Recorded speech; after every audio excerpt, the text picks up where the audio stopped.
but they must stop. I want to tell the good people in KRA, good people, you must stop. Because I have given enough information to Commissioner General to sort out that mess. And I have told him if he doesn't sort out the mess, I will sort it out myself. Under Gideon Buru's reign, KRA's tax revenue collection grew from 1.61 trillion shillings in the financial year 2019-2020 to 2.03 trillion shillings in 2021-2022.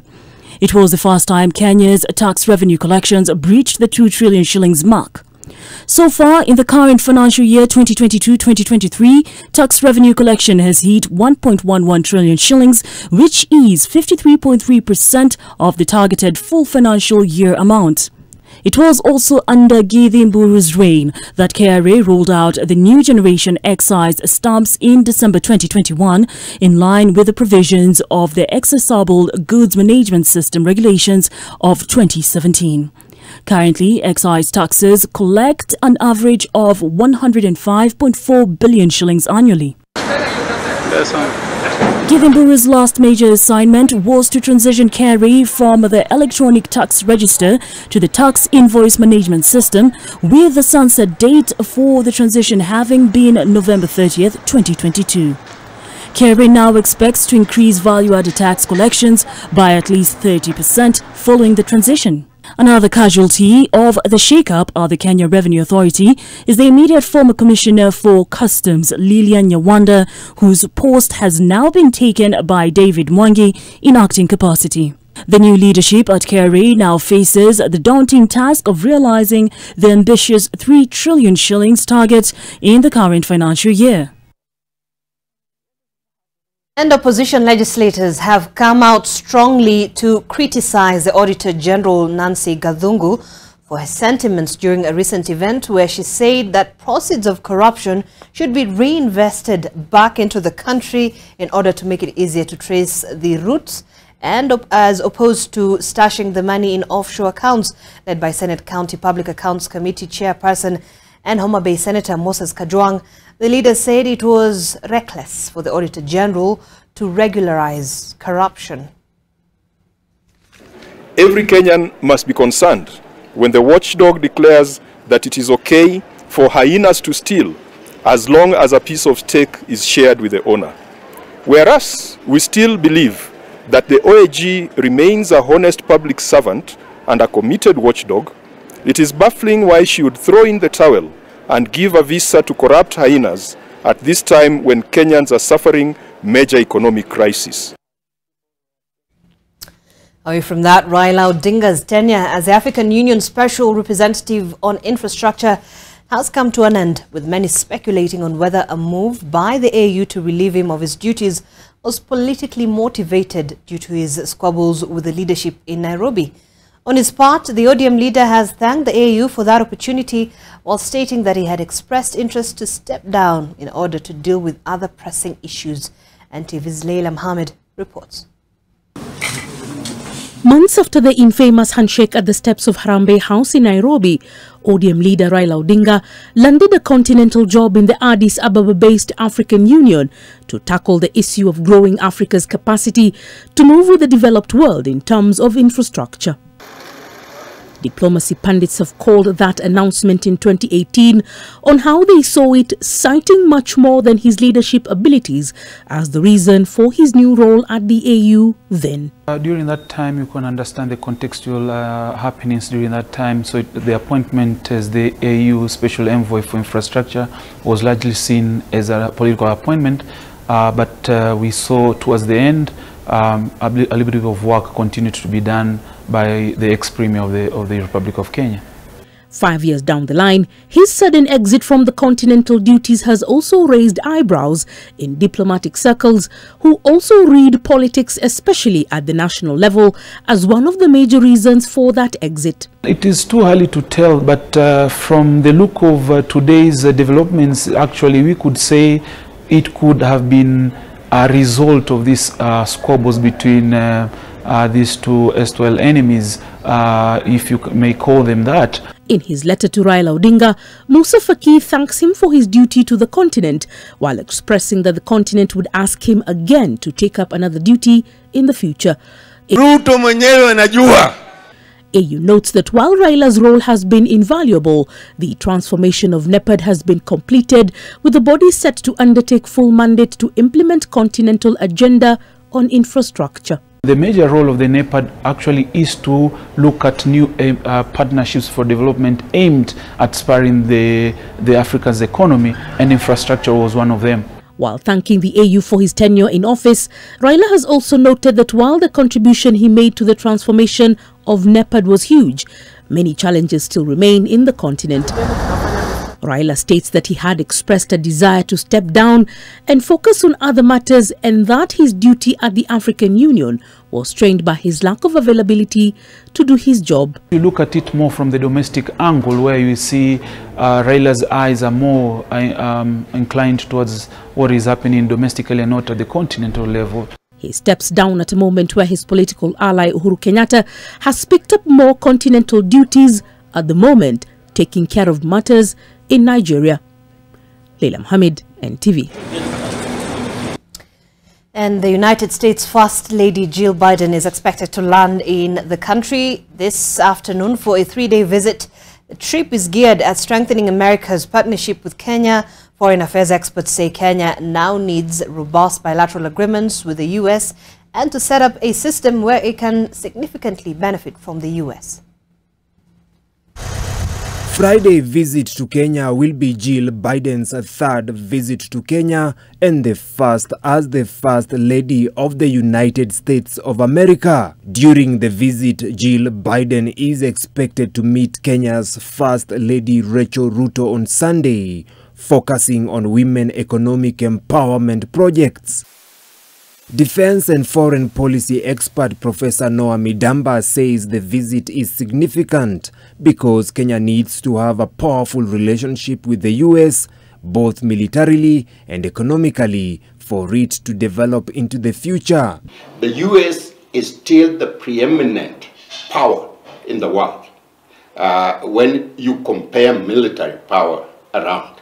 The US, the largest economy in the world, needs to have a fairly robust bilateral relations where we have trade agreement on specific areas, where we have military agreement on specific area in order to save Kenya from the terrorists.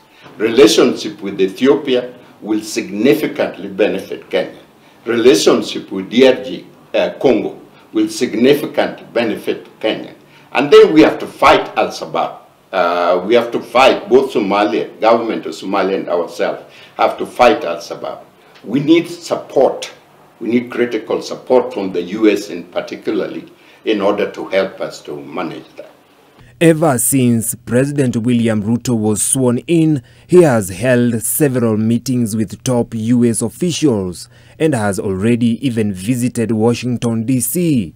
And America consider Kenya to be pivotal in their strategic foreign policy pillar. We need to know and have a resolution, Kenyans are, so that we know where we stand when all this emerging war, soft war begin between China, Russia, and United States. As a principle, the country really need to be neutral. But then when you watch the intricate relationship and how it's evolving, we are tilting more toward the US and the West. The reason is obvious. Which are the richest countries in the world? Which is the countries, the most military powerful country in the world? Vincent Odur, NTV. All right, thanks, Vincent. Let's just have a quick look at our diary this morning, then we get to the paper. First of all, the U.S. First Lady Jill Biden, like we said, is visiting Kenya. She begins her visit today and she'll be landing in the afternoon. It's a 3-day visit. Meanwhile, President William Ruto is also expected to launch the gas plant in Mombasa County. We have our crew there. We'll be taking a look at that. We also have Cabinet Secretary Alice Wahome, who is also expected to lead the Nile Basin Initiative Development Meeting happening today. Meanwhile, Cabinet Secretary Alfred Mutua and members of Parliament are meeting on the issue of the plight of the immigrant workers. That has been an ongoing issue there. And also, ex-Cabinet Secretary Dr. Fred Matiang'i's date with the DCI over house raid claims has come, and the CS is expected to appear before the Directorate of Criminal Investigations. Meanwhile, FKA board presser on state labor sector. We'll be seeing how that goes, as well as civil society groups press conference on the state of education. A lot is happening on education matters, especially on the higher learning institutions. We'll also just be having a discussion around that. Well, time to just take a look at the dailies now, but I'm not alone in studio. I will be introducing my panelists in a moment, but let's get the paper here. Let me expand my Daily Nation paper, and this is what we have on the very front page of the Daily Nation. And like I said, I'm not alone. I'm with Abdullahi Alas, who's a governance and policy analyst. A very good morning, Karibu. Good morning. As well as Samuel Masaki, chairperson of the Youth for Kenya Kwanza. A very good morning. Good morning. Karibu sana to the studio. We'll also be joined a little bit later Bina Maseno, the executive director, Badili Africa, as well as Nurdin Kagai, who's an advocate of the High Court, as well as a political analyst. But gentlemen, let's just have a look at the paper here this morning.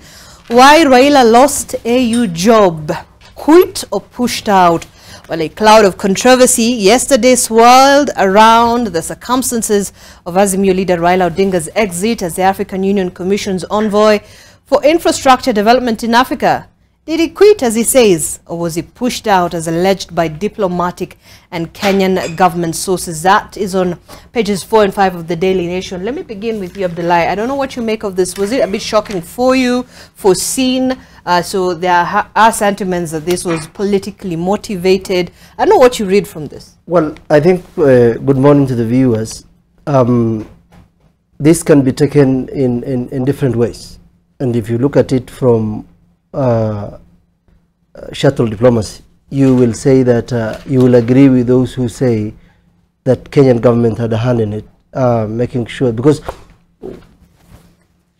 President Uhuru Kenyatta is picking roles. He's in DRC, he's in Nigeria today, right. Yet his counterpart is losing because he's focused on local politics. So I think as much as they want to save face and say that he has stepped down because of local pressure or this or that. You don't read any political influence on this? I do. That's what I'm saying. Right.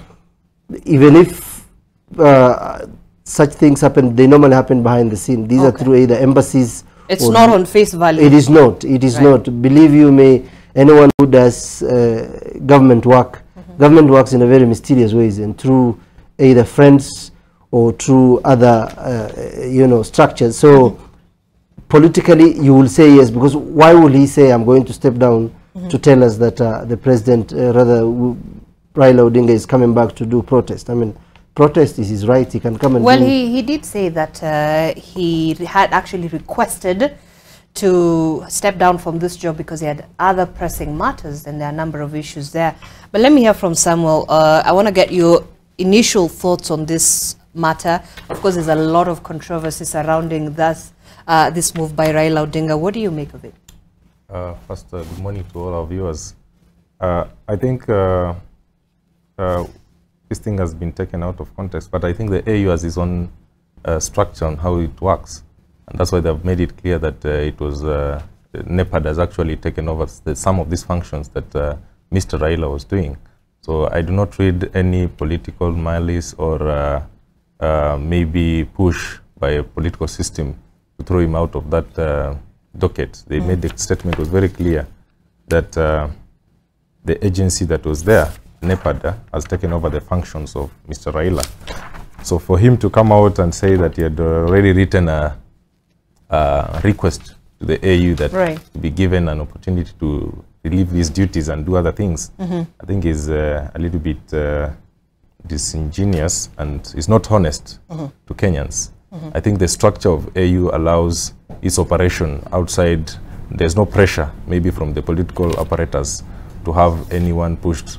And also considering that his ally is also serving as an observer in Nigeria during this election. So we cannot be able to say that the political actors currently in Kenya had pushed for him to be out of that position. But it's interesting that some have found it rather, interesting, let me use that word, that this happened immediately. So this letter by the AU came on the 19th of February. It's exactly the same day that President William Ruto left Addis Ababa while attending the AU summit in Ethiopia.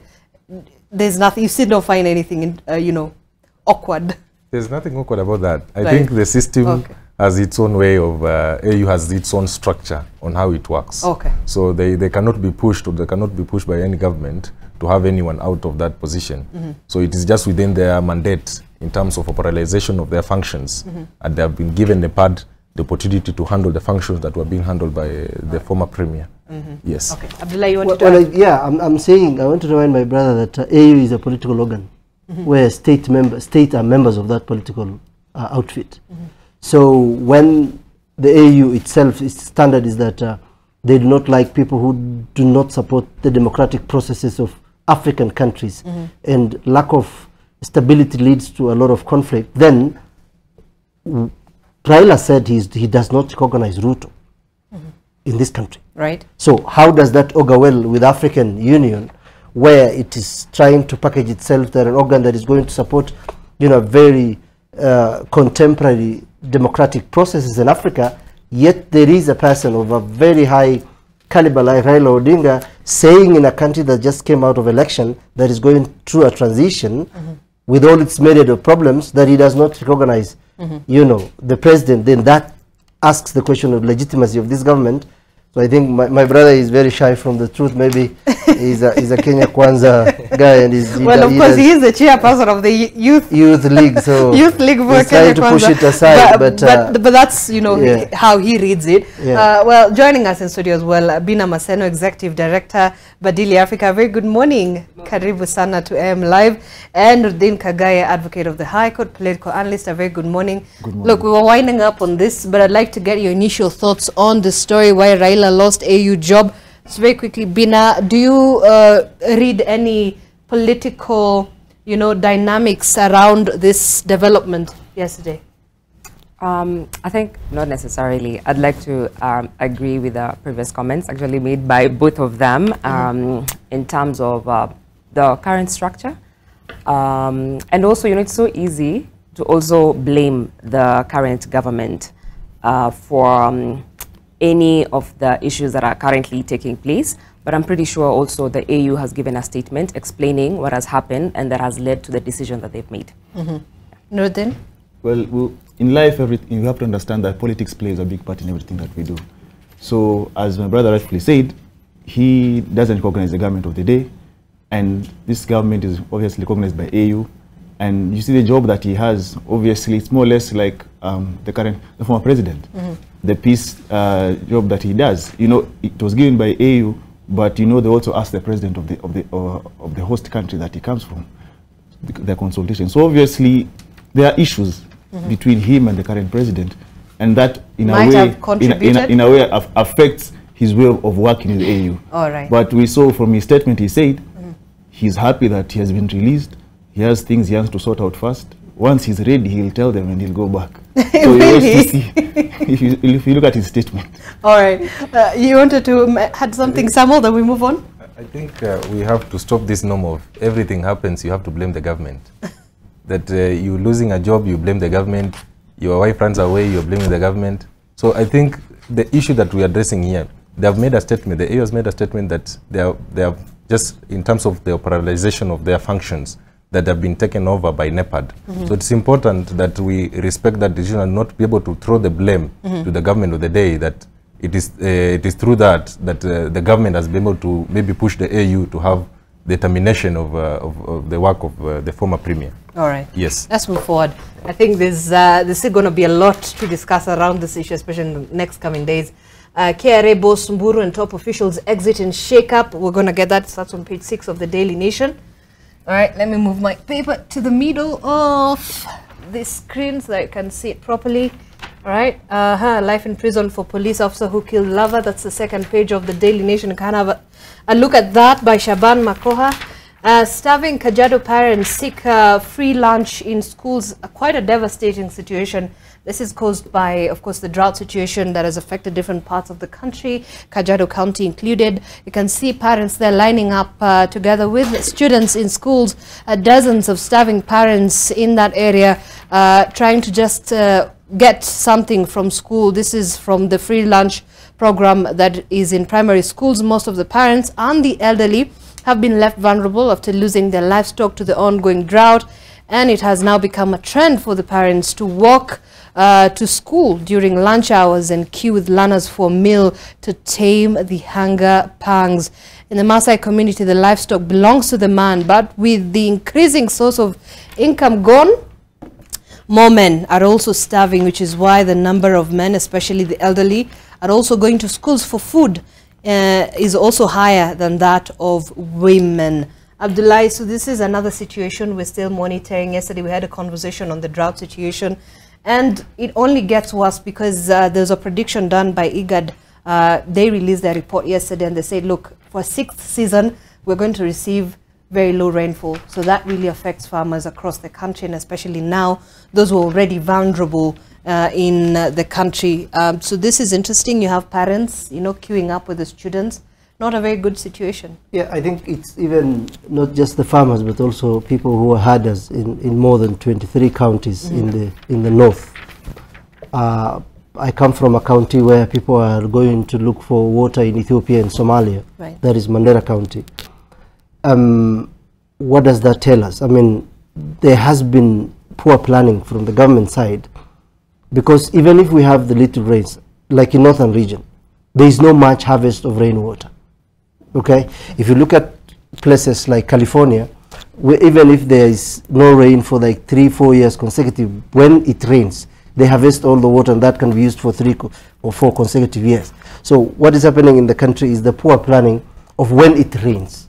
Like this is a global phenomenon. We're seeing it is, but you see, especially in the Horn of Africa. What do we do to, you know, you cannot say it's global, but we can't do what other countries are doing. Our own country, we need to have mechanisms, like if you have dams in Wajir County, in Mandera County, and we're harvesting these funds, these water rains, and then we have a long-term usage of, or even limit even settlements. Like in northern Kenya, there is mushrooming of villages coming everywhere. No. Now when you bring more villages coming, they will require public utilities, water, schools. So they're stretching the local resources. So I think the drought is saying we are going to the 6th part. Right now, especially northeastern, I don't know why Mandera, Wajir, Garissa, the 6th county, Cielo, Marsabit, the members of parliament, the governors are not coming together to tell the government that this must be declared a disaster. People, I'm told, on your way from Nairobi to Mandera, you'll be seeing people sitting under trees. They have nothing to eat, you know, they have no water, they can't access, you know, food. So I think there is a failure of good planning, partly by government, both the national government and the county government, because like if northern Kenya Mandera County is receiving 13 billion, Wajir is receiving close to that. So in the last 10 years of devolution, Mandera alone might have received between 100 to 140 billion. You look at Mandera, Wajir, Garissa, we are talking of $500 billion. And 10 years down the line, the problem we were talking about 50 years before independence, we are still the same 10 years of devolution. So there must be a problem there. There is a problem on financial prudence and planning in terms of county government and national government. Okay, let me get to Bina. What do you make of this? Really not a good situation. You're seeing parents, you know, the elderly especially, and they're actually talking about men, more elderly men are actually lining up to at least get that, you know, plate of githeri in schools. First of all, I think it's quite a sad affair, because access to food is a right. You know, when you look at Article 43, when it talks about access to good sanitation, access to food, access to water, those are like basic rights that a Kenyan should actually enjoy, especially now. You know, we're talking about 2023, And we are discussing some of these issues. We still discuss, challenges with access to water. We still discuss challenges with access to food. But I think also one of the things is how also are we curbing corruption when it comes to projects related to actually mitigating drought in this country, because we have seen situations where we've lost money, when it comes to the dam projects that the government is pumping money into. When it comes to even, the maize and cereals conversation that we've had in this particular country, how do we even curb corruption when it comes to those resources that we are wasting that are supposed to help these citizens that are actually struggling to have food, And you can see the impact of this in children managing to stay in class and actually concentrate, and what that means when it comes to their leadership outcomes, right? And number two, how also are we deploying technology? We are having big conversations currently when it comes to, whether it's digitizing our IDs, but more importantly, just, using technology in our day-to-day lives. So whether it's water harvesting, whether it's actually storing our food, because we lose so much, like, especially when it comes to perishable food, right now, let's say if it's even a season for mango, you'll see the wastage that we currently have. If you go to just down the road in a market like Marikiti, you'll see a lot of wastage. So there are many facets that there are many facets, that actually contribute to this, that we actually need to curb and see what are the resources that we have that we can deploy to help mitigate this situation. Let me get Samuel on that. Actually, recent data from the National Drought Management Authority shows that 400,000 families are facing starvation. I think that's just in Kajiado County. But their projection said we have about 5.4 million Kenyans, their projection, who will be in acute food shortage situation in different parts of the country. I think mostly in the ASAL counties. And that projection should be by June of this year. So not a very dim situation there. I think this is a very sad state of affairs, but I think for us to be very honest, that we are just almost 4 months old from the transition of the new government, and I think the government has been able to come up with proper mechanism and structure, especially to what we already highlighted in our manifesto. Talking of the dams that we already set that we are going to implement in terms of the construction of the new dams, at least in each and every county. This is going to help, especially the areas that are affected, so that we can be able to harvest the rainwater, and we can be able to use this, especially in the farming. We have been able to roll out the program of subsidies of fertilizers to the farmers. This is going to help them also in terms of food production, because currently what we have, we are not able to produce enough food for ourselves. That's why we are having the issues. And if we are able to address this issue before in the previous government, we will not be in the same position we are discussing today. This is the issues that we raised before. The government neglected. We were only focused with the agenda of the BBI and change the constitution, and we failed to address the real issue. So now they are trying to carry the burden of the previous government and put on us. We are only 4 months away from the election. But we are able to come up with the proper mechanism to address these issues, and the government has come up with enough plans, including able to consolidate different partners to raise enough funds to be able to mitigate the issues that are affecting the country, especially in the drought areas. Yes. But Samuel, you essentially just blamed the previous government of the situation that we are in. I'll get you, Abdullah, in a moment. Let me give Nordin Kagai an opportunity, then I'll get back to you. Do you agree with those sentiments? I don't. It's actually very funny, because when you talk about a former government, you forget that remnants of this new government are from the former government. High-ranking officials in this government who are high-ranking officials in that other government. You see, we have to be honest with one another. The problem we are facing is a leadership crisis in this country. And that is why we have these challenges that have been solved year in, year out. Because right now we have an we have devolution, courtesy of the constitution that we passed in 2010. Now, what Abdullah has failed short to say is that what is the national and county government planning to prevent such occurrences from coming up in future? And you see, that is where you also rope in members of National Assembly. Because in as much as they only think about CDF What more do you have planned to prevent such occurrences? Because it is sad, years after independence, we celebrate independence, Jamhuri Madaraka Day. You're celebrating hungry people every other day. Now we are planning to go and celebrate the celebrations this year without making plans to prevent such occurrences from happening. Okay. The sad reality is that we failed to plan, and that is the issue. Right now we are blaming the former government. This government will be in place for the next 4 or 5 years, all right? If this keeps happening, I wonder when the blame game will end. Because so it falls on the back of successive governments since independence? Yes. At the end of the day, they are in government right now. We don't care what happened in the other government. Whatever happened then is then. But it all comes back to the use of resources and planning? Which you are part of that government. What you need to do is, how will you address these things moving forward differently from where we have come from, without having to always point in our finger at where you're coming from, where you are actually part of. Okay, let me get Abdullahi then, Bina, very quickly. I want to tell my friend that the Kenyan Republic is 60 years old. So it's not about this government or that government. Governments have short-term and long-term plans. Lamu Port was initiated in 1974. So government always plans for short-term and long-term. So whatever we have is a failure of subsequent governments from 1963, yes. Because we are talking about the issues that are still addressed by Kenyatta Senior: inequality, poverty, diseases, lack of access to healthcare. Now, what we need to do in this country is, you had the story of the control of budget. I took a document complaining about investment done by the county in a certain location about a hospital. They said it's operational. All I got was 2 and 4 letters. Okay? And when I asked her, when are you going to Mandela to ascertain whether most of these projects... So there's a failure of people in the institutions. All right. It's okay? those who it's not about individuals. All right. Kenyatta came and left. Moi came and left. Kibaki did some work. Pluto is going to be maybe 5 years or 10 years and then leave.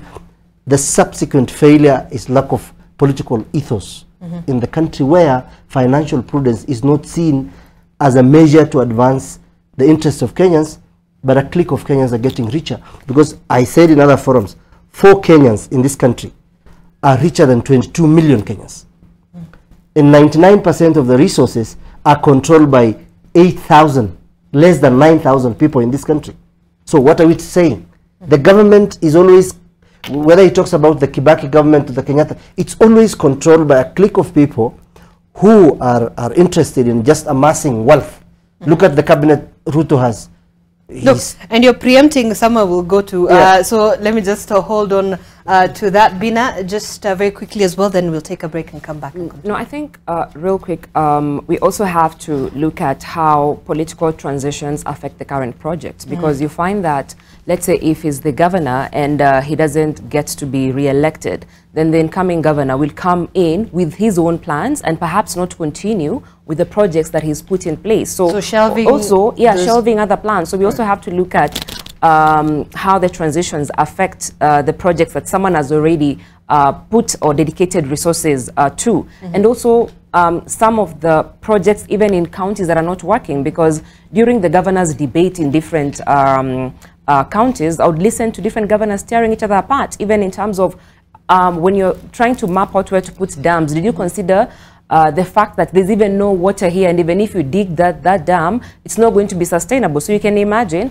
if you've not done a very good job in terms of research, and then you go ahead and then you've dug like 10 boreholes, that is intense resource that you've put there, and then it's not going to serve the community, So I think also our decisions need to be guided, by data and also by research, so that we can actually ensure that the little resources we have, we get the best value out of it. All right. Okay, so we'll take a very quick break here on AM Live. When we come back, we'll just wind up on the papers. We still have Business Daily and Taifa Leo. Just give you a glimpse of how the papers look. And we'll come back and continue with our conversation. Remember, you can engage with us. The hashtag, as always, is MLiveNTV. You can tweet me at Zainab Ismail. You can also tweet us at NTV Kenya. Let's hear what your thoughts are on some of these developments in the country. We'll be back. Stay with us.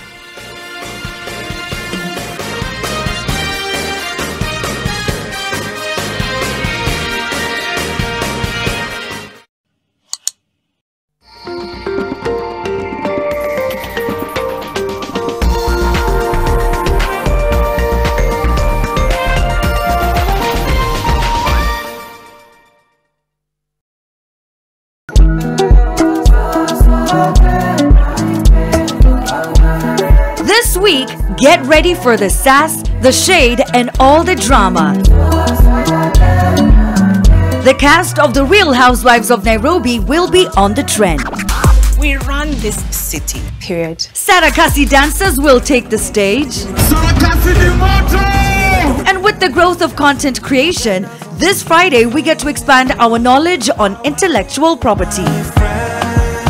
Your favorite trio, DJ E, Amina, and Osoro will be in the building. All happening this Friday only on NTV.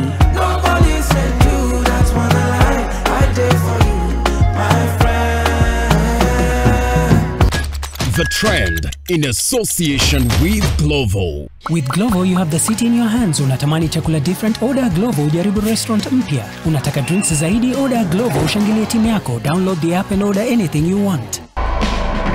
Next on Woman Without Limits. My mother has really gone through a lot, raising a different labeled person like me. Having no arms and I operate mostly with one of my leg, but I really salute her. We've really struggled with her. Raising a person like me because of how the society views people who are differently able was not easy, but she conquered, she overcame it all. Wow, you don't want to miss Woman Without Limits.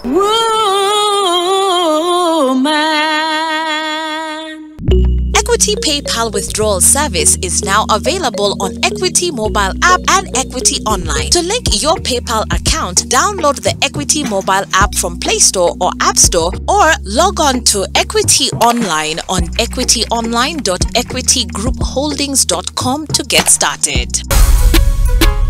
Ladies and gentlemen, inakwaje kwaje? You know what? Big shout out to Vince on the beat, by the way. This is Vince on the beat, aka the beat killer. Na niko hapa ndani ya Kwetu Mix mbaya sana.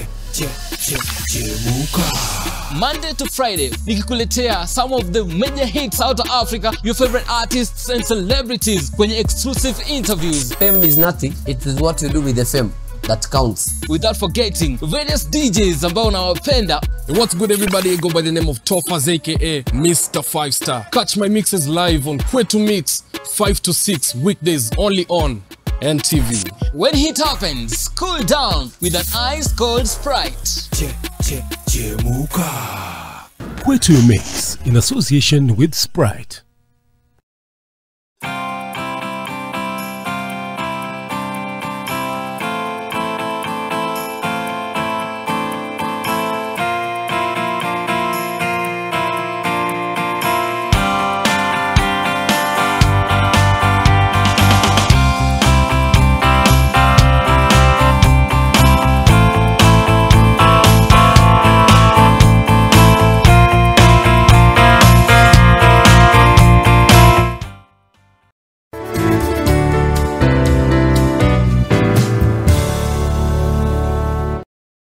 Own your dream home for as low as 1.98 million Kenya shillings in Vipingo Kilifi. SMS Vipingo to 22365 or call us today on 0740 400 215. Terms and conditions apply.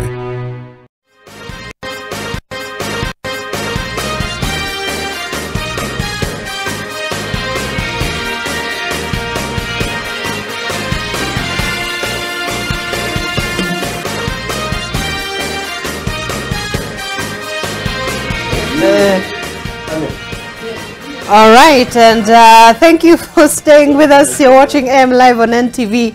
Well, very interesting conversation off air, but we're back. Look, we're continuing with the newspaper here. Very quick thoughts as well. We have this other story, quite developing as well. High Court in Milimani, Nairobi, has extended orders barring police from arresting former Interior Cabinet Secretary Fred Matiang'i to April 19th, pending investigations into yet-to-be-disclosed crimes. Separately, the DCI yesterday summoned Matiang'i to its headquarters on February 24th, which is today, failure to which he shall be liable to prosecution. In a notice prepared by Michael Sang, attached to the DCI's Serious Crime Unit, Matiang'i is required to assist in investigations against the former CS on allegations of providing false information. The notice adds that there are other offences with regard to the alleged raid on Matiang'i's residence. In court, Justice Justice extended the 200,000 anticipatory bail granted to Matiang'i since the trial court judge Kimondo was absent on official duties. So this is just the latest development. They actually, I think they got it a bit wrong on the paper. They meant that the person who was actually summoned was the lawyer representing Dr. Matiang'i, who was Danstan Omari. Is expected to appear, I think, tomorrow. But we'll be getting more information on the same. Just very quickly, Nordin, I'm going to start with you. Very, very quickly, quick remarks on whatever is happening here. There's been a lot of talk whether this was a political, issue, whether there's influence on whatever is happening to the ex-cabinet secretary, or this is, just the law. First things first is that I hope this is a learning lesson for him, in that once you're in office, you need to understand that the law should be upheld and law should be followed. When he was in office, he disregarded court orders. There are several that he never appeared in court. And now it's funny that he uses the same law to actually protect himself. That is something you need to learn in life. All I can say is that this is a good season for advocates. We're having a very good season because we have a lot of work and we thank God for the rains.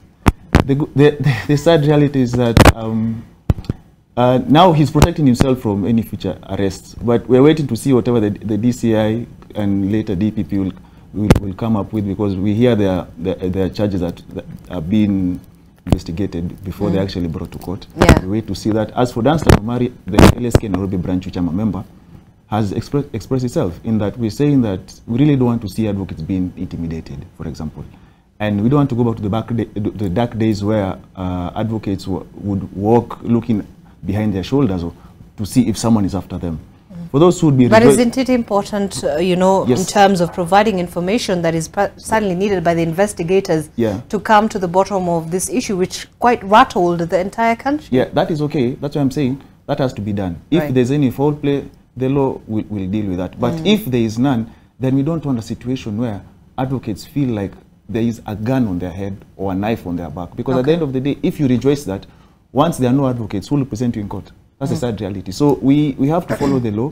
Whatever is being investigated is well in order, because allegations have been made, and he who alleges must prove.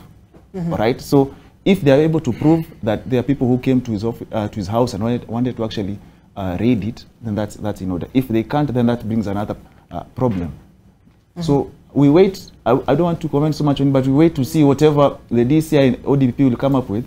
And from there, as advocates, we're always ready. Okay. Yeah. Bina, very quickly, quick remarks on this? No, I think when it comes to matters like this, someone is alleging this, you have to wait for investigation to take its course. And then now, with the findings, then we can now deliberate on what the findings tell us at the end of the day, because then we'll be preempting what we're not sure about, because someone has to respond to these allegations by providing evidence. So we're waiting to see the evidence that is going to be produced on this. Abdullahi, Matiang'i is just testing the waters he was playing or swimming in last government. What goes around comes around. Leaders or people in position to serve Kenyans. First of all, when you are appointed as a cabinet secretary, it is your right as a Kenyan.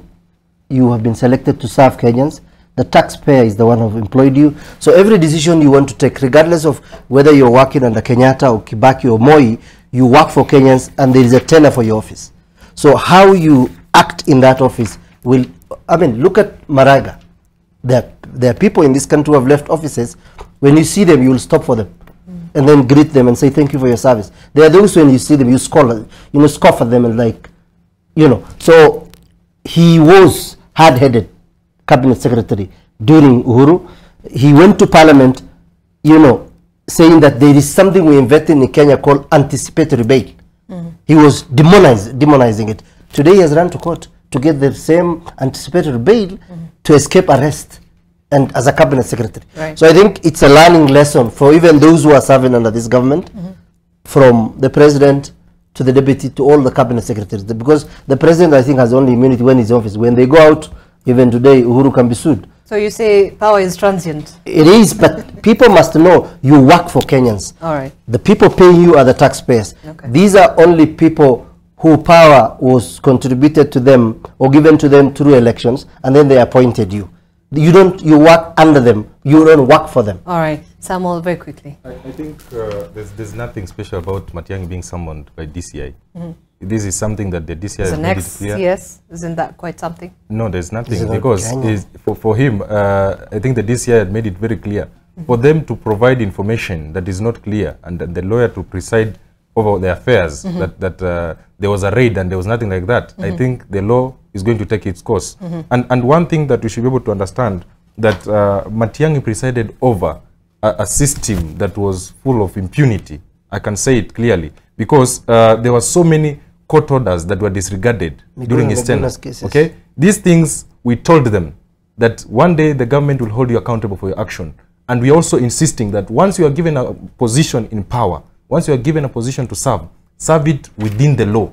Don't disregard court orders. Don't take the law by your hands. This is the same thing that he kept on saying, that people are going to court and getting anticipatory bail, and that will be able to escalate the issues of crimes. So today the same person is in court trying to get getting the same anticipatory bail so that he cannot be arrested. And I think we have to be honest with ourselves and address these issues, that if someone is capable of committing any crime, that he should be summoned and answer to those questions. Let's not politicize everything. The issue that we're being asked today by the DCI is to regard. We have not even asked. We have not even gone to those issues that were raised. These are the same people who called the presser and the media to the house that they are being raided, when this information is not clear. So it is important for him to answer these questions, and if the law finds that he actually gave false information, then he should face the law.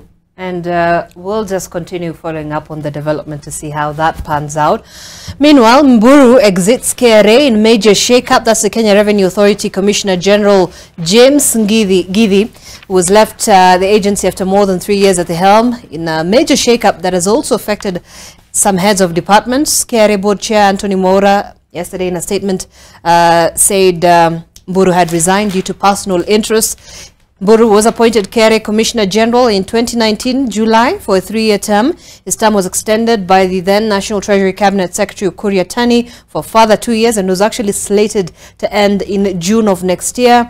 He had replaced John Jiraini, if you can remember, who had served in that role since March 2012. Before his appointment as Commissioner General, you can find it in the Daily Nation, a number of places that he had served. He served as the KRA Intelligence and Strategic Operations Commissioner for 2 years.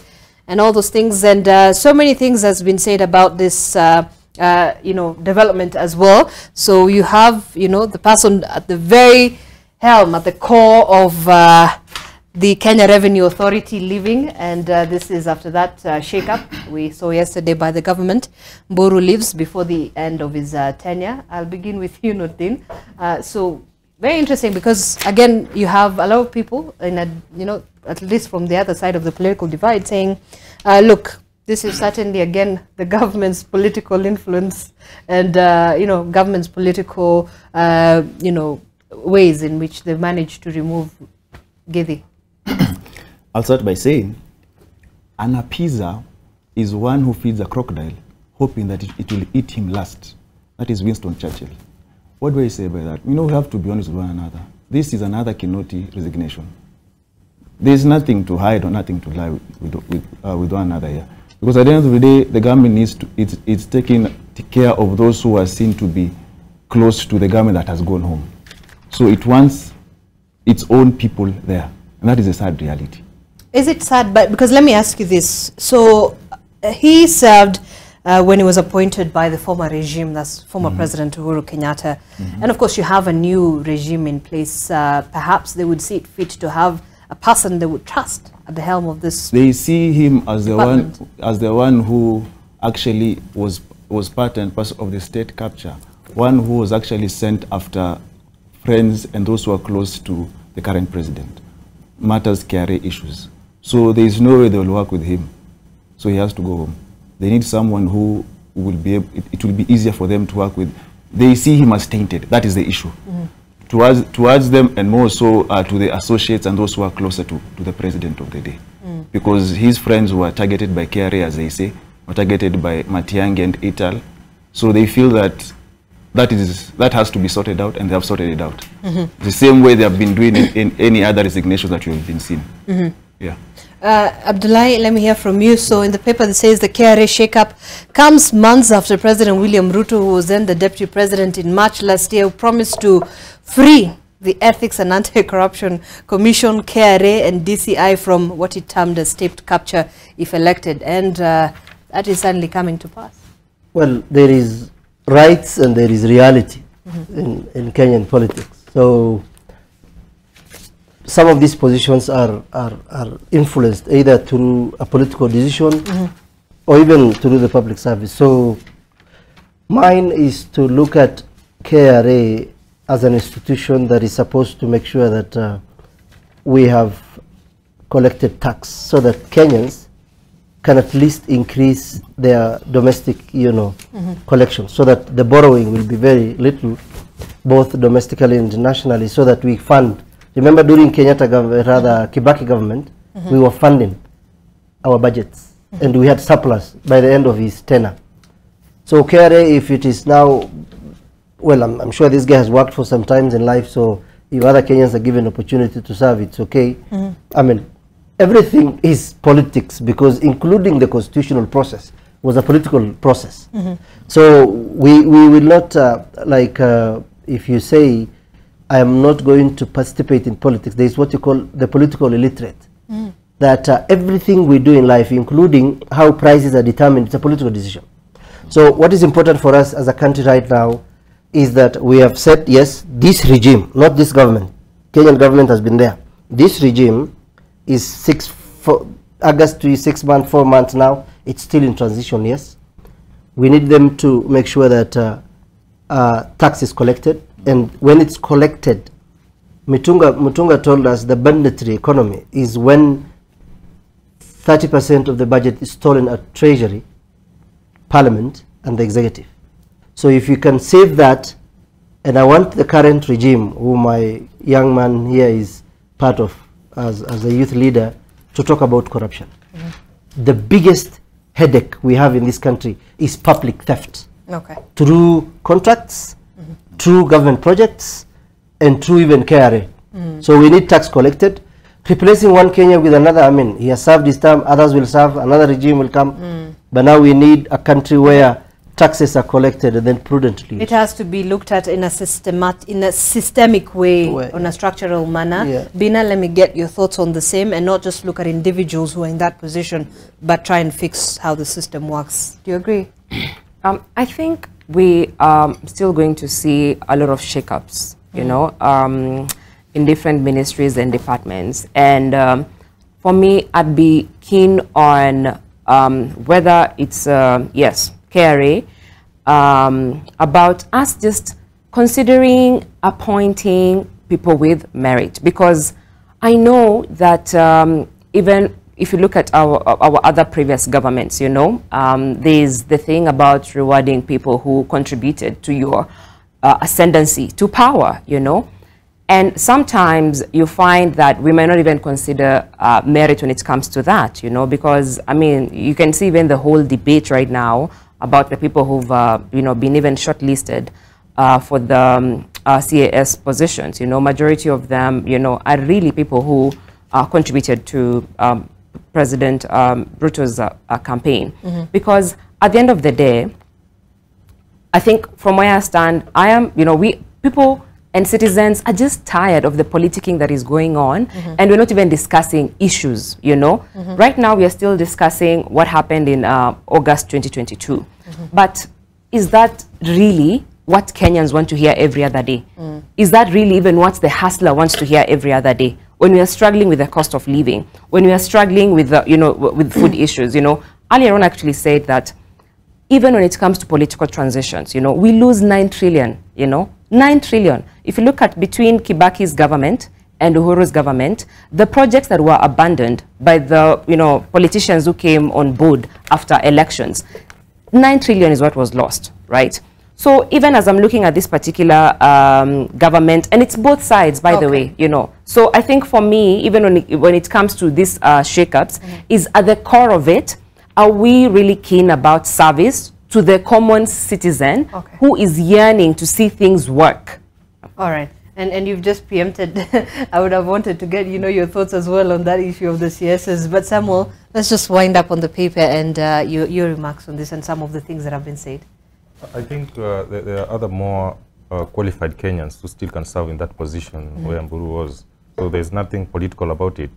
That the board made the decision to have another person to act in that position. Right. And going by what we had seen before, even in the handshake government, that Mburu was there and he presided over the affairs of that government, and including whereby they personalized all these things, including the taxes and the waivers that were there. Right. These are the issues that were being addressed. And for us to have a system that is working for us very well, we need to have a system that is very honest, that is cleaned up, that can be able to work for Kenyans. We have said that those people have issues with the KRA, those people have not paid taxes, that you need to sit down with the taxman and agree on how you are going to pay your taxes. That we don't want a scenario where people are going to be banned their goods, where people are going to be confiscated their goods and people are going to auction their goods. We need a serious discussion whereby the taxman sit down with the business people and agree on how the modalities on how we're going to pay your taxes.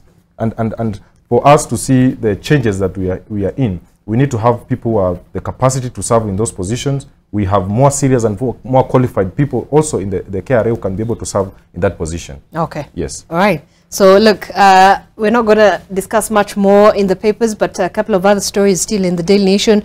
Police to get 20 billion to boost stability on air and ground. The government is going to set that 20 billion shillings towards improving the National Police Service's air and ground capabilities. President William Ruto said this will be done through an elaborate program geared towards improving officers' efficiency in doing their work. You can get that on the 8th page of the Daily Nation.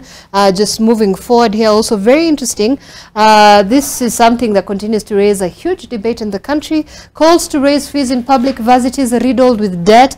Tough times lying ahead for students and staff in public universities. I'm probably going to give you guys an opportunity to just give your comments on this, because you're young people, maybe still in uni or out of uni, some of you, but tough times lying ahead for students and staff in public universities, in planned reforms aimed at rescuing the institutions from dire financial troubles. They're currently inside. The institutions will be forced to increase tuition fees, reduce their bloated workforce, lease out some of the properties, engage in public-private partnerships, and also try and find innovative resources mobilization strategies to stay afloat. This is just some of the drastic measures proposed yesterday at the start of a two-day conference in Mombasa that brought together vice-chancellors from all public universities. Let me begin with you, Abdullahi, very quickly. Universities, quite a huge issue, especially when it comes to, funding public universities. There have been the talks of privatizing universities. This doesn't really bode well for students, right? We've heard about hiking school fees, especially for those government-sponsored students. What about even a threefold increase? That's Zainab, tough. I wonder, what do our taxes do for us in this country? Okay? I lived in other countries. In Norway, education is free. Water comes to your tap, even though it's a developed country and that. We are the second most taxed African country after South Africa, including the income tax. Now, we pay tax, yes, yet we pay for everything else. We pay for health, we pay for school fees, we pay for water, we pay every other thing, we pay for it. What do our taxes do for us? So the question of people telling us they want to increase school fees, I think per semester is between 70 to 90,000 already. You see, so that's already expensive for this economy. Okay. So I think the government must sit down and make sure that the money collected is utilized prudently, so that you don't come back to us again, increase school fees in secondary schools. Where do we get the money? When the economy inflation is very high, agriculture is not producing anything, unemployment, there is no employment because the government has no money. I mean, this country, people must sit somewhere and say, this is not how we are supposed to run a country. All right, Nordin. This reminds me of a certain reggae song, right? And there's a line that says, if education is the key, tell me why the bigger heads are making it so expensive for we. So the question is, if you raise these fees, what are you telling those who can't afford? No more education for them? We are messing our education sector. day in, day out. We have breathing problems with CBC, and now it's escalating to the public universities. And this is a tragedy that we have seen. You know, when Kibaki started the free primary education, by now we should have benchmarked, or rather we should have tried to see how we should complete way of making education from the primary level to the university level free. That is what we should be doing, so that we have also avoid this issue of people telling you in 5 years as an MP, all I've been doing is giving you bursaries. But when bills were being passed in Parliament, you were never there to either oppose or support. So at the end of the day, we should be talking about how we are going to make education accessible to each and every Kenyan, because it's a right as well. All right. So if we end up having a few educated people and an entire mass that is not educated, what are we trying to tell our people? We shouldn't have a situation where we divide ourselves through class, courtesy of whether you have or you don't. Now you want to divide people courtesy of education, whether you're well schooled or you're not, and that is not what we want. So I think they need to take a pause on whatever they're trying to do. Yes, the universities are crippled with a lot of issues, but we also have to understand there is corruption as well. That's what Abdullah is talking about, and nobody wants to solve that. In as much as you want to raise the fees, if the issue is corruption, it will never change. If you solve that, then we can be able to go ahead. Okay. Yeah. Let me get Bina on that, then we'll get Samuel very quickly. I think real quick, I would say that, we live in a country where also data has shown that we have families that live under $1, like they survive on $1 a day, And even when you see projects that are being introduced even by, the current governor of Nairobi, Honorable Sakaja, like Food for Education, is just to ensure that that kid is even able to go to school and study, right? And then we have a situation here where citizens live under $1 a day, and then now you are increasing school fees, resources they don't even have, resources they are struggling to gather. I haven't seen an equalizer like education, like we come from all these poorer backgrounds, but then when we get to school, we all stand a chance because we're in this one institution. I'm a beneficiary, whether it's for help and other, people who supported my education. But then the fact that I was able to get to university, I stood a chance like any other person from whatever background who came to the university to study. I had a chance at life, So denying or putting measures in place that are going to rob other people who are further marginalized from having that chance in life, I think we have to rethink that and first of all look at all these loopholes when it comes to where we can actually save resources that ensure that people have access to their basic rights, like education. All right. Samuel, also very quickly, then we take a break and come back. We discuss some of the other issues we're supposed to.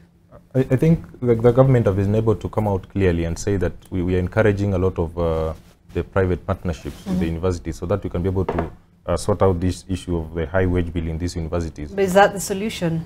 It's not the solution, the really time solution. But as we're speaking at the moment, I think there's a lot of high dependency of the private university from the national government to be able to sort out this mess that they are in. We have so many suppliers who have not been paid. We have so many salaries of workers which has not been paid. And I think it is important that through the government intervention and also encouraging that to reduce that workforce and also encourage partnership, we're able to sort out the mess that this university are currently in. And some of the challenges that the universities are facing is the bloated wage bill that they are in and the high debt that they are in with the suppliers. So for the government to be able to address this issue, I think is also encouraging the partnership. We have to encourage that and also able to reduce the high level of corruption in these universities. And we have been able to push as government that we want all the government services and all the government payments all to be digitalized. That is one way that we're going to be able to deal with the issue of corruption as a country and also in this government institution. All right. Yes. Thank you. Look, we have to take a quick break, then come back and talk about some of the other issues that we have. But just very quickly, this is what we have on the Business Daily. Airtel opens talks for sale of 30% stake to Kenyans. That's a story there by Patrick Alushula. You can read that. Why 24-hour surveillance plan is unsettling manufacturers, and the 41 billion varsity funding request that has been rejected. Just about what we were discussing on the Taifa Leo. This is what we have on Taifa Leo. Raila afutwa kazi. Okay. AU yatangaza kutamatika kwa kandarasi ya Odinga siku chache baada yake kuahidi kuongoza maandamano. And of course, quoting what Raila Odinga said, ninakubali hatua yako ya haraka ya kuniachilia kuendelea na masuala mengine muhimu na ya dharura. And this is what you can get the full story on the second page of Taifa Leo for our Swahili readers. All right, let's take a quick break. We're going to be back in a short while. Remember, the hashtag as always is MLive NTV at Zainab Ismail at NTV Kenya. Stay with us.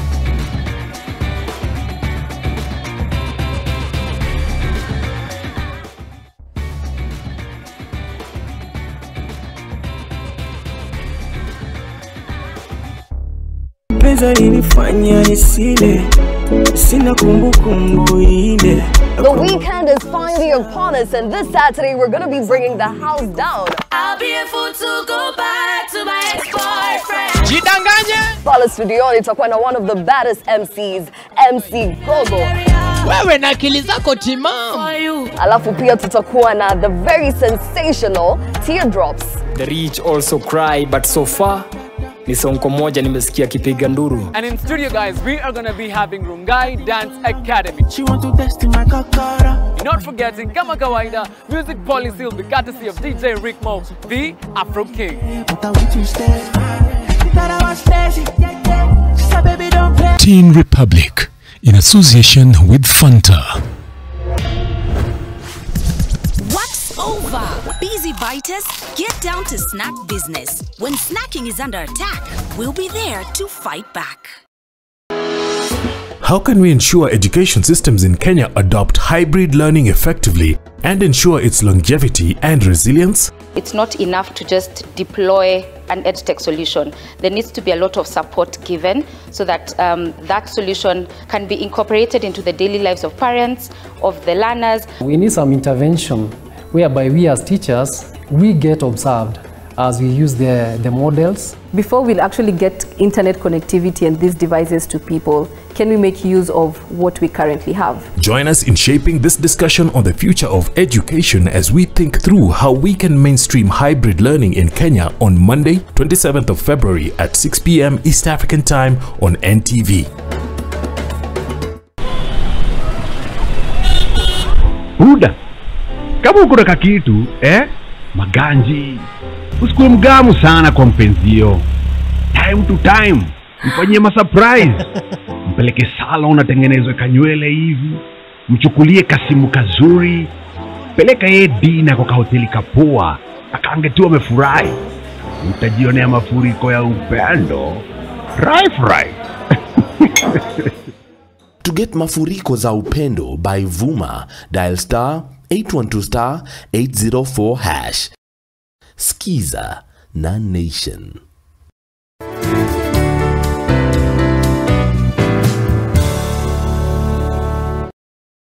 Own your dream home for as low as 1.98 million Kenya shillings in Vipingo Kilifi. SMS Vipingo to 22365 or call us today on 0740 400 215. Terms and conditions apply.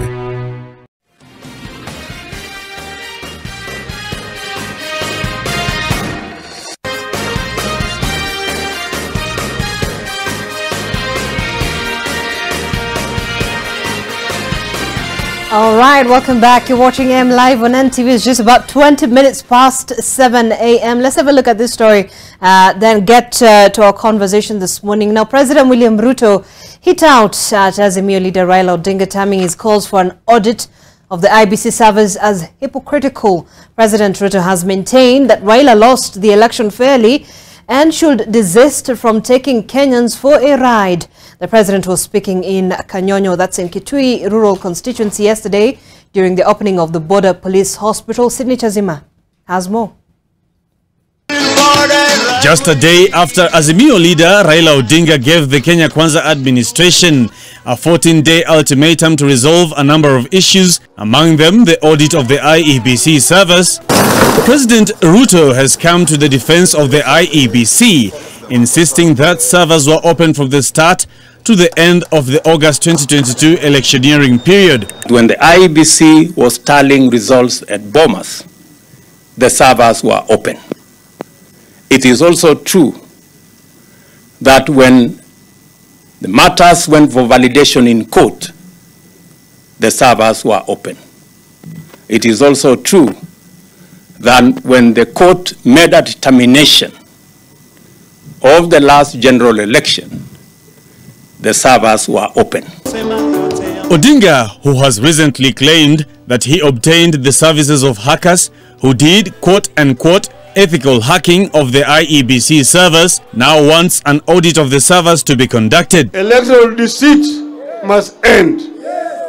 Servers must be opened and audited under auspices of a reputable firm or organization, failure to which we shall lead the people to restore their authority and voice. Ruto says that Odinga is being hypocritical. To now turn around and pretend that servers to be open at this point in time is to take us for granted, is to believe that there are fools in Kenya. But while Ruto endeavored to be diplomatic in his rejoinder, Deputy President Rigathi Gachagua, in a bare-knuckle rebuttal, chided the opposition leader for his call for mass action. Msiuzie William Ruto uoga. William Ruto na mimi hapana watoto ya Sararak wale mumezoea kuuzia uoga. Msituuzie uoga. Raila has pegged his call for mass action on, among other issues, the rising cost of living. But Gachagua says the blame lies squarely on Odinga and former President Uhuru Kenyatta. Wale wenye handshake miaka 10 wameuza maziwa miaka 10 hawajalipa kodi hata shilingi moja. Na walikuwa pale. Sasa atu wanatupigia makelele. These unending political barbs are likely to heighten the conflict between the government and the opposition at a time when the Azimio anti-government rallies are picking up pace countrywide. Sydney Chazima, NTV. All right, and that story just sets base for us to have this conversation. I'll begin with you, Samuel. So you have the Azimio coalition who's now given the government a 14-day mass action ultimatum that was on Wednesday at the Givenchy Gardens here in Nairobi, essentially talking about a number of things, lowering the cost of living, and most importantly, what they're talking about is electoral justice. Azimio team saying, look, we need to open the IEBC service if we're to move on as a country. But the government says, look, don't be hypocritical. We've already moved on from that. We won. You lost. I don't know. What do we do? Where does that leave us as Kenyans? I think, Zainab, Mr. Odinga should stop being hypocritical and accept the will of the people. The court made a very clear pronouncements to that. And it is very dishonest of him to come out today and start mentioning that he's calling for a mass action in terms of trying to reduce the cost of living through that.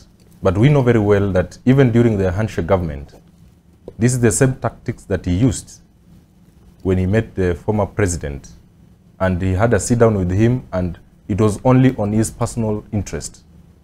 After the handshake, there was no the mandamanos that were being called before. After the handshake, there were no mass action. So I think it is important for Mr. Odinga to understand that Kenyans are not going through that route. We are much focused, and the government is much focused in how we are going to improve our economy, going to support our SMEs, improve our agriculture, be able to achieve our housing program project. And I think for him to have that tendency and the tradition of causing instability and uncertainty in the governance should stop. You should call it the way it is, that he is using the vulnerable people to achieve his own personal interest by trying to threaten the government so that he can get into the government through the back door. And we have said, as but the opposition has already said that that is not something that they perhaps want with what they're trying to do with the protests across the country. But I think we understand. We understand this language. He has done it before. it is his culture that he would threaten, and he would even say it, even before the handshake government. He had said he was not interested. So are you saying that the opposition is dishonest in its quest for electoral justice and some of these things that they hope the government will achieve, like lowering the cost of living and a number of other development issues in the country? You're saying that that is dishonest with what they're doing? I think it is very dishonest because there are proper channels in how you can be able to do checks and balances of the government. But isn't it the work of the opposition to actually follow this kind of route? Or is it? It is very dishonest because we understand what he's trying to achieve with this. He's trying to cause instability in the country. That is his motive, as he has done it before. We have more proper ways of doing the checks and doing the oversight of the government through the floor of the House. We can be able to use that. And we are saying in any mature democracy, we understand the opposition and the work of opposition. But let not anyone try to threaten the government, try to sabotage the government of the day in trying to, through mass action and trying to stop the government from its work so that you can be able to achieve your own personal interest. So it is important for us to address this issue the way it is and call it that for him, let him not be remembered as a person who was tasked for power by using the vulnerable because he was not able to get an opportunity. This was a very clear context. And the Constitution and the court made very clear pronouncement that the contest was free and fair. The servers were open. Why is he coming out now and claiming that he needs the servers to be open? All along, the servers have been open. We said the transition and the transmission of the results from the polling station to the National Tallying Center was clear and was well addressed even in the court. So it is important for him to be honest with Kenyans and let the government do its work. If it's about the oversight and about oversighting the government, there are proper ways than other calling for the mass action. Okay, let me hear from Bina and then get to you, Abdullahi. I don't know what you read from all this. So there's a lot of heavy political debate with regards to the past election. Where does this leave us as a country? And you know, as a young person in this country, how does that bode for you? I think I'll speak from, I'll take a different angle in terms of the work that we also do in the communities and say that, yes, we had the government of the day that won by about 7.1 million votes. And if you look at the margins were very, narrow, minimal, very, very minimal in terms of the opposition having 6.9. These are actually citizens who believed that maybe the other coalition represents their interest, right? And then we had also 8 million who just chose to boycott the whole process as registered voters and stay at home. So even as these conversations happen between the two coalitions, at the end of the day, you can see how it's increasing polarization and even ethnicity levels at the community, because, we go and work in the communities. We work, at Badili Africa, yes, with grassroots women, with young people. And you can see it, in terms of even the kind of conversations we are having, we're looking at each other with, with ethnic eyes. We're listening at each other with ethnic ears. We even smell corruption with ethnic nostrils, like just at the gatherings. And you see, this is actually triggered by the conversations we are having at the higher level, where even the politicians thrive in divide and rule. Let us keep on pushing this narrative. But the person who bears the brunt of that, it's sadly that young person who's looking for opportunities out there. It's sadly that still hustler who's waiting to see how am I going to, come out of this debt that I'm trying to pay. So I think for me, it's for us to also be very keen in terms of the narratives that we continue to espouse for both sides, because at the end of the day, we're going to have 5 years where if work is not done, then it's going to be blamed, we're trying to mitigate this other person couldn't let me do my job. So even as this is happening, can we just get the work done? Nordin, then I'll get you, Abdullahi. So very quickly, when we're looking at the state of democracy in the country, and you have the opposition coming out quite strongly on this number of issues that we've seen them, but the government says, look, we're fairly young, we're 5 months into office, give us an opportunity. Let us fix some of these things, the economy and some of these other things, and then you can come in and take up that, the role that the opposition has? You see, there is no day to start critiquing the government. There is no stipulated timeline, 2, 4, 10 years or 5 months. You see, whatever they are doing is in line with the Constitution. Article 37, assembly, demonstration, picket, and petitions. But there are 2 words there in that article, peaceably and unarmed. If they do that, like what they've been doing, the rallies, I think they'll have one today, the ones they've been having, those have been peaceful and everything. The Constitution allows them to demonstrate, even you to picket and send a petition even to Parliament. That is why some of us were shocked when we saw the comedian that was manhandled at Parliament, because you are allowed to take in a petition to Parliament if you have an issue. So at the end of the day, I believe one thing is for sure. The government is on record saying that they want a strong opposition. But is the opposition honest in the quest towards some of these things that they want the government to do? And, and just one of the other things is the electoral justice they're pushing for. One thing you have to realize is that we win elections to start campaigning for re-election. We lose elections to start campaigning for election. That is the sad reality of how our things are run in this country. Now, the former Prime Minister has suicidal supporters who need to be kept busy. And he has to also remain relevant. 5 years is a very long time. You cannot just sit somewhere and see someone making inroads into your perceived areas. So what is happening, number one, when he's talking about electoral reforms, which we need to have as a country, because we need to raise the threshold for IBC.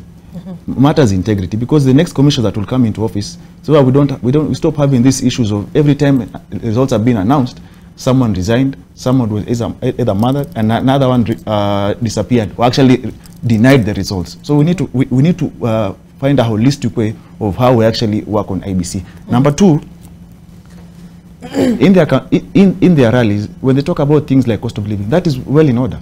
When they ask for, they want the cost of living to come down, that is well in order. It is part and parcel of their duty as a critique, because you realize Masaki just said here that we should look at Parliament. He's not in Parliament, so he can't address Parliament. And those who are talking about amending the Constitution so that we have a leader of opposition in Parliament, we really don't need that at the end of the day, because we have to be honest with ourselves.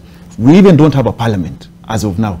The Parliament that we have is already captured, the sad reality, because these members of Parliament that are actually there, some of them forget that in as much as you are in Kenya Kwanza, you have an oversight duty of the same government. And that is why I said that an appeaser is one who feeds a crocodile hoping it will eat him last. Okay. They forget that you are meant to critique the same government that you feel you formed. And that is sad reality, is that because they think that when you oversight, those who are out in the cold should be oversighting the government. But as a member of Parliament, you have 3 key functions. That is oversight, legislation, and representation. So the oversight is on every single member of Parliament in that house. Now, they feel that Parliament is not the best place for this. So one, they want a theatre. How do you have a theatre? We have supporters. You take it to them. That is number one. Because whatever is in Parliament is delegated power. Power is from the people. All right? And these people, if, for example, they want to demonstrate, there is no issue.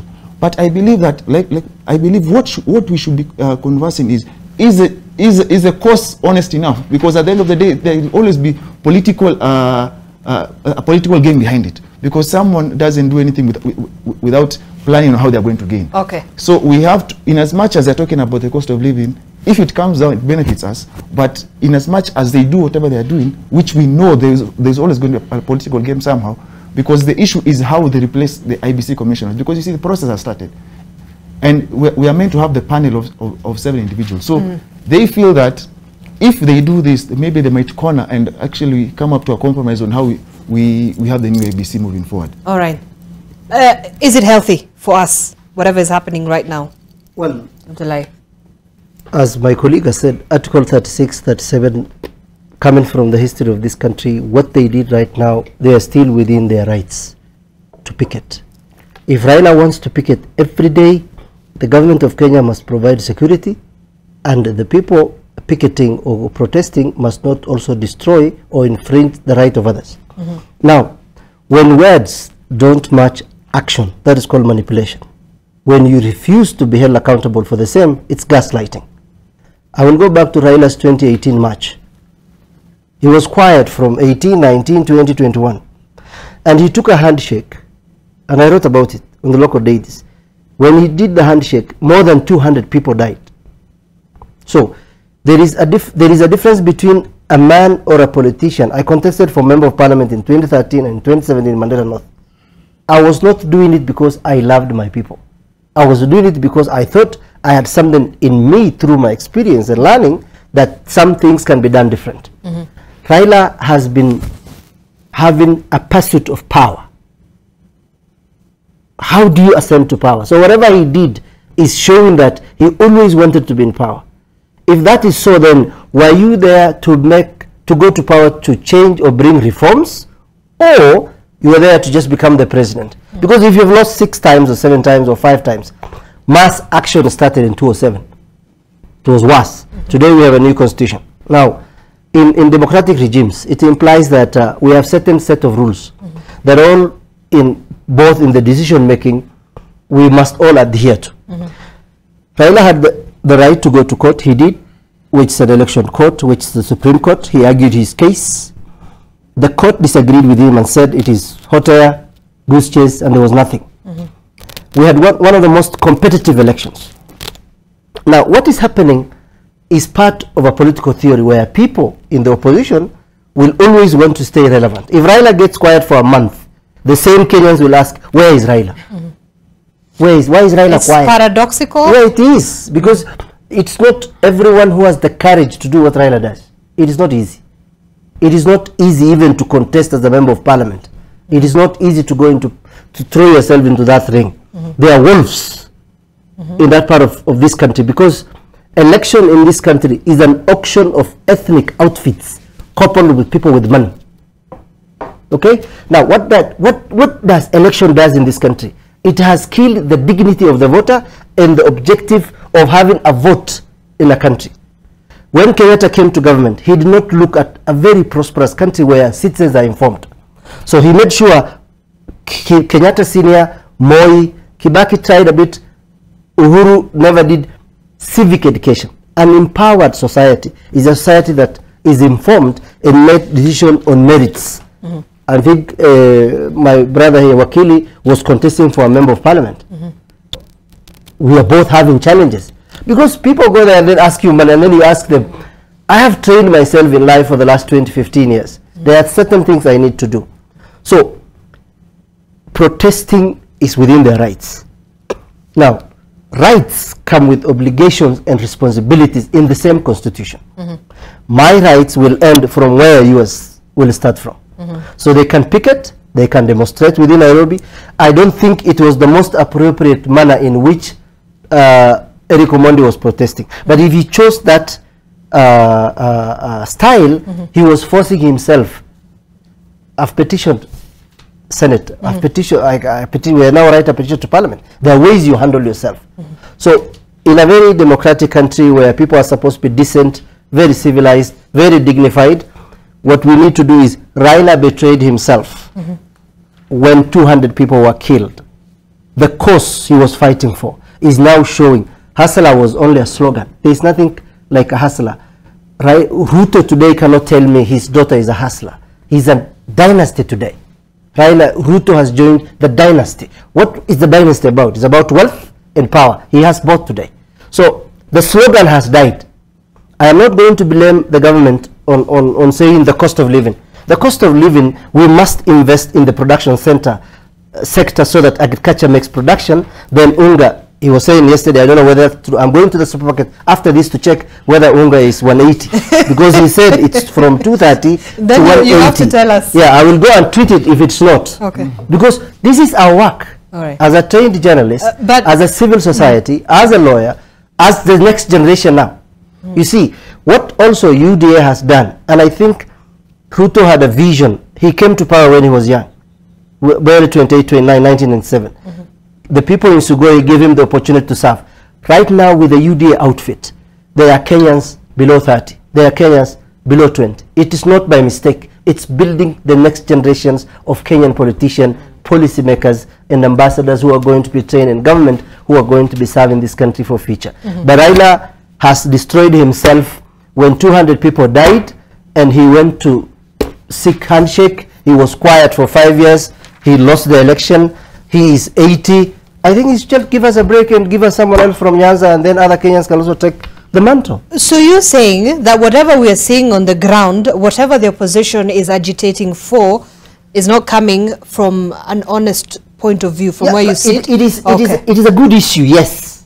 But now the government is already doing subsidy from 7,000 to 3,000. So in the next 2 harvests, we expect, you know, cost of food, especially ugali, maize, and all that assorted with it, will come down, yes. But government works through programs. Now, like the Hustler Fund, there are people borrowing it. And now what this state has, the republic has killed, is the dignity of the common Kenyan, where people either seek money to vote or seek favors. Today it's like who you know in this country. I mean, there are 10 million Kenyans and 10 million millionaires and 10 million beggars. That was in 1974. Okay. What has changed until then? All right. And look, so this whole conversation is tied up to a lot of statements that have been made in the recent past.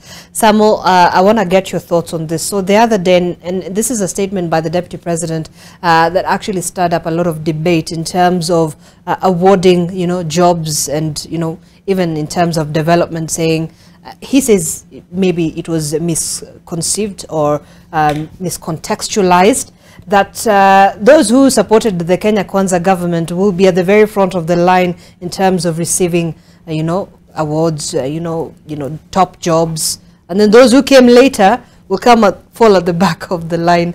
Was the Deputy President misquoted on that?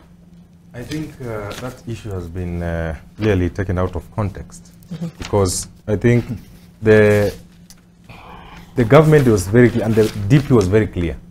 There are other people who did not form part and parcel of the formation of this government. You have to be very honest with ourselves. Even you, when you're cooking in your house, there's no one who is there to help you. You're sorting out all the bills, you're doing everything. Then all of a sudden, they just come, want to sleep to the bed, they want to eat, to go to the kitchen. So it is important. We accept the government is going to serve everyone. And we have made that very clear. But we're saying in terms of the appointments, in terms of these positions, let's first, because we actually fought to get this government. But was it wise for the Deputy President to liken the country to an enterprise with stakeholders, shareholders? There are those with major stake in the government and those with a minor stake in the government. What does that mean for democracy in this nation? We have, if you see the recent appointments, you will see it was cutting across. Some of the faces were previously in the previous government. So you cannot entirely say that all the people that are being appointed are just actually in the formation in the new government. Others came from the previous government. So it is important to understand that when you are giving these political appointments, these are political appointments, especially for the board members and board chairperson. First, you consider the people who are in the forefront, who are in the troop, people who fought for the formation of this government. You will not be able to go out there and it will actually be very dishonest and very unfair to the troops and the many young people who are actually on the forefront to defend and to support this government before the formation. That these people are given position, and others that were actually on the forefront to support this government are not given those positions. So I think the DP was very clear, and he made that statement. I think it was just actually those who wanted to actually show that it was not genuine. They wanted to achieve something, but it has not actually achieved anything, because the key point that the DP was mentioning, that the people who are trying to get into the government, that you should be able also to hold themselves. Let them not also be running around and trying to pass those people actually who are on the forefront in campaigning for this government. Okay. It is important actually to note that. You know, we have to be honest. And more so when we keep saying that we are leaders of today, not tomorrow, offering a different way of doing things. So we have to be honest. In as much as my brother is a youth leader in Kenya Kwanza, you have to be honest. This is what I'm going to say. That was a goof. It was highly irresponsible and a mistake. You are the Deputy President of the Republic of Kenya. The President is a symbol of national unity. You are a heartbeat away from the President, the President's seat, all right? You see, you cannot, we are coming straight from a dividing election. In as much as people say elections have come and gone, that is why you see when Raila calls for those rallies, he has people, he has masses. Some feel still that we are in the wilderness. When you speak like that, it becomes irresponsible. Now, is it the first time? No. You see, It's just that he has said it. But that's what has happened ever since independence. Those who form government, they form it for themselves. Those who form with us. It's just that he has said what has always been done in silence. Now, the other time we also saw it being said was when the former president said, sisi tunakula nyama, watameza mate. You get? So it is highly irresponsible because at the end of the day, we all pay taxes, all right? In as much as, yes, as he says, you went, you fought, so you run, you decide spoils of war. Spoils of war, we first become okay and then you come. You see, hunger does not have a time.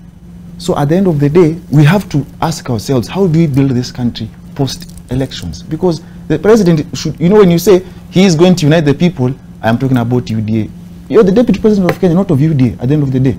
So we need to have a holistic discussion and be honest. He just said how the young people in Kenya Kwanza campaigned for this government and got into office. I know, and I read their charter, the youth charter.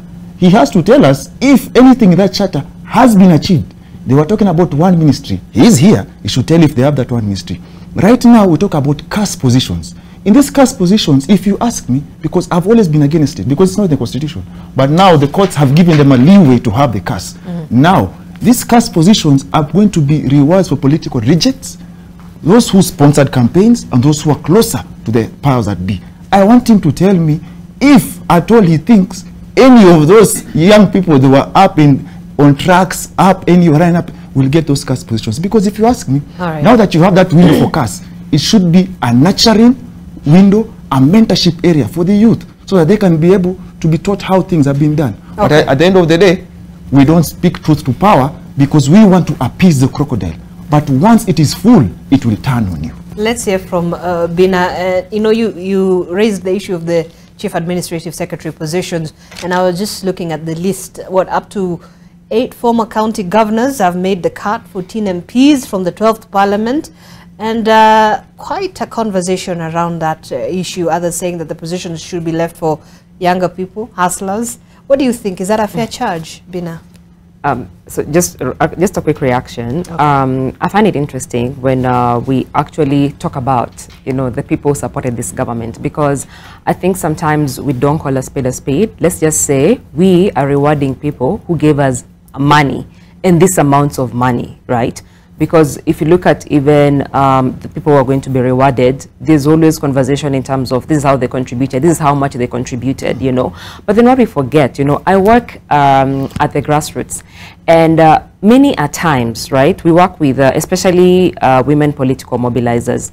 And it's so interesting that when it comes to contribution and looking at how we deliver votes, right, we, as long as it doesn't come with the financial muscle, like I didn't give money, then my value even as a young person in the political party who's giving in time is not actually valued, you know, quote unquote. Women in this country, young people in this country, they might not even have the money to give to politicians who campaign, but they do the work. They do the door-to-door work to actually deliver votes for these politicians who go out of their way to reward other people just because they gave them like you know, a financial boost when it comes to their campaigns. And I think it also just boils down to what we've tried to discuss earlier in terms of political education of our masses.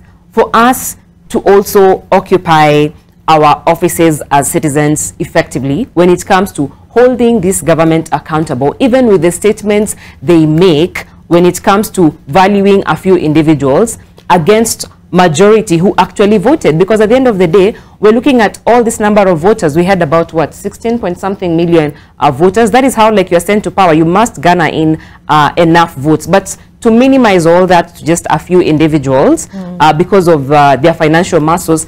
And I think, and that is why even currently, even the people who are looking forward to campaign in the next election, or maybe to get appointed in the next election, the first thing that comes to your mind is, where am I going to get this money, you know? Because that is what is being put at the forefront. Then you looking at how, you know, which ideas, you know, how can I actually transform my community? Because at the end of the day, it's both sides, yeah, the politician and the citizens, you know? So we're not valuing the conversation in terms of how I can transform this community when this politician comes.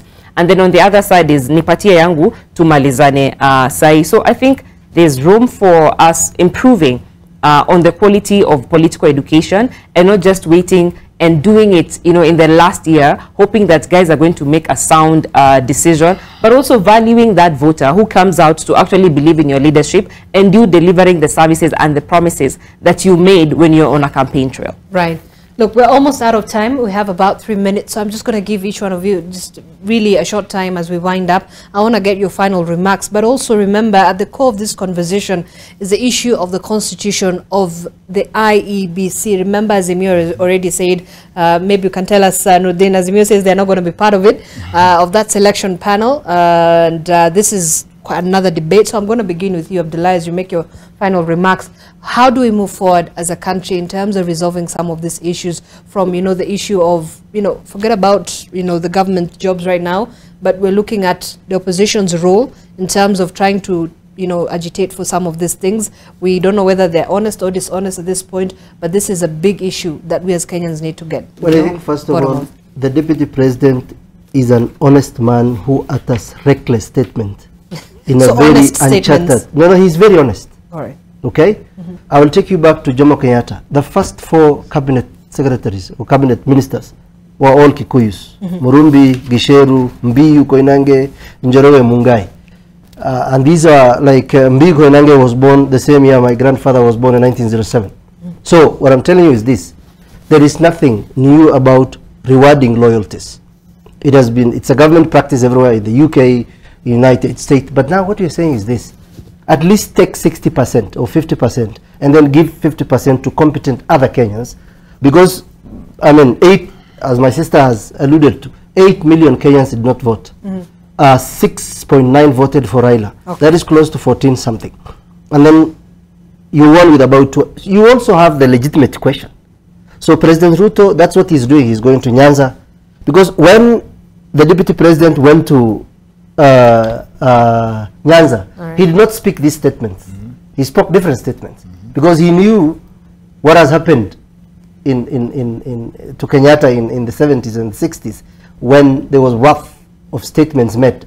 Now, on the issue of constituting IEBC, Kenya is a constitutional democracy with their frameworks in place. All right. There are legal parameters that are going to be done. There are people who are going to apply. One thing is certain. President Ruto will have effect, whether we like it or not. Behind the scene, there are ways government works mysteriously. All right. I think we're going to end it there. Yeah. Masaki, very quickly, so we're running out of time. Moving forward, what do we need to put, you know, our minds on when it comes to some of these conversations?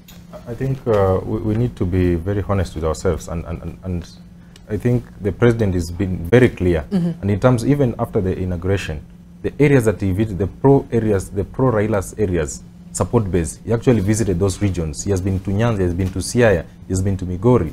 And you see, for him is uniting the whole country to support this government and to work together. And he has actually welcomed all the leaders across the political divide to join the government, and so that they can be able to work together. So I think somehow people are just taking these things out of context.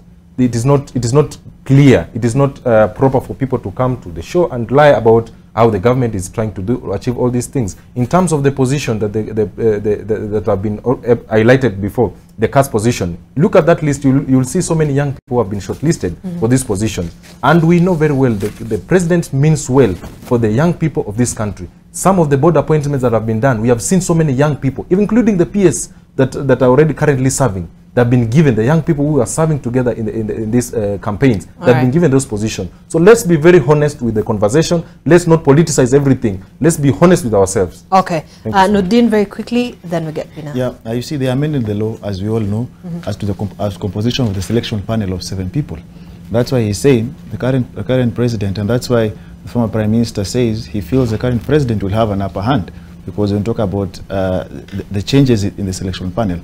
So for them to say that they will not take part, you see, it is going to be weird. It's like how they didn't take part in the 2017 re-election, the election. Because in the decision, Supreme Court said, you cannot come to seek equity and you fail to put yourself in the election. You get?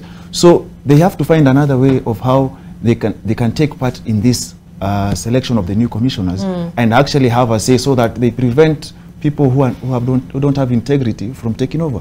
It is going to be a tough ask, because as we say it, honestly, the current president has an upper hand in the selection panel that will come. and later the names that will be followed, that will be sent to him when he receives names for the commissioner and names for the chairperson, and later to forward them to Parliament, a Parliament that he controls a tyranny of numbers. So you have to see that that's why they feel aggrieved, and that's why they're running around as you see them.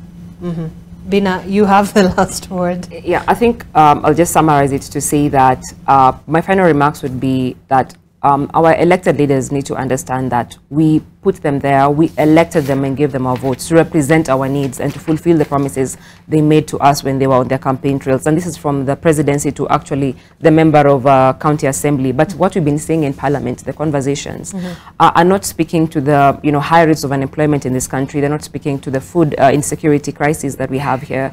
But they're just speaking to party interests, individual interests. And I think we need to cease from that, because Kenyans want to now hear about solutions to their day-to-day challenges, and also to encourage citizens to also occupy their offices as citizens and play their oversight roles when it comes to their local leaders from the assemblies up to the presidency in terms of, hey, election time is over, get the work done. All right. But wait, very quickly, as we move on, I mean, the opposition is already agitating for some of these things, right? But they're not moving away from the election that has already passed, but they also want the government to speak on issues of cost of living, reducing the taxes. Isn't that a bit of ironical? That's what the public so they're reading the mood of the public. Exactly. All right. You have supporters who you have to meet expectations. All right. Look, thank you so much for joining us, Nordin Kagai, advocate of the High Court, political analyst, Bina Maseno, executive director, Badili Africa, Samuel Masaki, chair, Youth for Kenya Kwanza, and Abdullahi Alas, governance and policy analyst. Thank you so much, ladies and gentlemen, for joining us this morning. Always a great pleasure to have young people on Fridays to have this discussion around some of the issues that are quite pertinent in this country.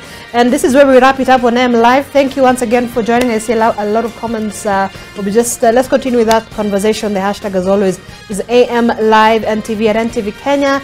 At Zainab Ismail, have yourself a lovely morning. Your World with Winnie Lubembe is coming up shortly. Stay tuned for that. Good day. All right, morning.